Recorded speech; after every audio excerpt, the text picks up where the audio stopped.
Ja, Guðmundur, hafa mikið talað þig fyrir hennar leik og kannski svolítið kastljósinu beint að þér, en þú byrjar að leika miklu krafti og skoraðir og náðir þessu stress úr þér. Hvernig svona leiðir? Já, bara mjög vel í byrjun sko.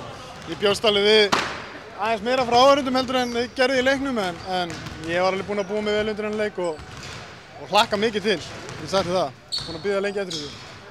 Það leiði svolítið langur tími að koma inn úr stúkunni að þú væri svikari og eitthvað annað, að þú átti vonað þessu. Já, ég brosi bara í þessum maður. Það er ekkert hægt að ná manni eitthvað upp með að tala eitthvað svona sko. Þannig að mér leiði bara vel. Þessi leikur, hann fer í bækurnar fyrir að vera bara eitt skemmtilegasti deildarleikur í mörg ár. Já, þetta er svona í rígurinn líka á milli þessari liða og vonandi er hann svona, hann er búinn að vera svolítið niðri undanfarin ár en vonandi er hann að koma aftur upp eins og þessi leikur var. Þá er þetta var mjög skemmtilegt að spila hérna og fyrir fram á fullt hús og þetta var bara heldig gaman. Það eru nýjir straumar í þessu Keflavíkurliði, nýr þjálfari og margir nýjir leikmenn og margir vita jafnvel ekki hvað leikmann heitir sem skoraði þessa sigurkörfu. Já, Gunni. Þetta er hörkuskytta og hann er með sjálfstraustið í lagi og ef hann fær svona opið þá setur hann það skiptir engu máli á hvaða tíma leiks þetta er og hann setti það núna í kvöld og þetta var heldur flott hjá hann. Líka þjálfarinn hjá okkur, hann hafi komið inn með nýjar áherslur og eins og þeir skoruðu 32 stig í seinni hálfleik og það skóp sigurinn.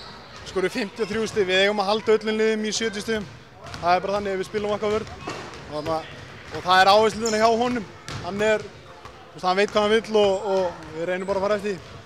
Hvernig svona tilfinning og stemning er að koma í svona leiki eftir að vera í Þorlákshöfn undanfarin ár og koma tilbaka í Keflavíkurbúningnum? Þetta er allt annað. Ég hef búinn að koma hérna með Þór Akureyri og Þorlákshöfn og það er ekkert hægt að bera þetta saman. Þetta er allt aðra rimmur og rígurinn er það mikill og mér finnst bara eins og ég sé að spila fyrir úrslitakeppni sko, eins og dagurinn í dag er búinn að vera sko. Þannig að þetta var bara heldur flott og gátum ekki beðið betri leik. Það sem gerir erfiði sumarsins meira virðið að sjá allt þetta fólk koma og styðja ykkur? Já, engin spurning. Það er bara vonandi að þetta haldi áfram í vetur að fólk er duglegt að mæta leiki og það er búið að vera það og ég vona að bara haldi áfram.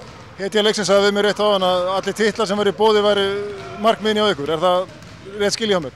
Já, ég meina við erum alveg með lið til að fara alla leið í öllu keppnum og ef við höldum áfram að spila svona eins og við erum búin að vera að gera og bæta okkur í hverju leik þá sé ég enga ástæðu til að gera það ekki.